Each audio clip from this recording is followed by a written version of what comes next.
পুরোপুরি চুনা লাগলো। মিউজিয়ামের ভিতরে 200 টাকা খরচা করে ঢুকলাম, একদম ওয়েস্ট অফ মানি। ভুল করে ভিতরে ঢুকে না, শুধু একটা সমাধি রাখা আছে আর ঘুরবে। বাইরে কাজ যা দেখতে পাচ্ছে ভিতরে সেম টাইপেরই কাজ ওয়ালে আছে। এরা বড় বড় মিস্ত্রি আছে, এরা বড় বড় কন্ট্রাক্টর, দুর্দান্ত কাজ, ইন্টেরিয়ার ডিজাইনার। তো এদের দুর্দান্ত এগুলো আমাদের জন্য না। 200 টাকা বেকার।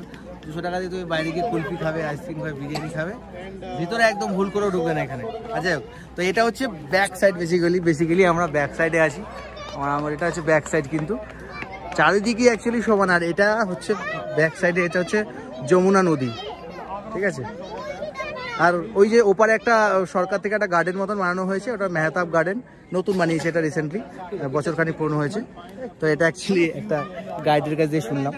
তো যাই হোক, এটা হচ্ছে যমুনা নদী, এই হচ্ছে আমাদের ব্যাক সাইড তাজমহলের। আর ভিতরে 200 টাকা ওয়েস্ট করেছি ঢুকে।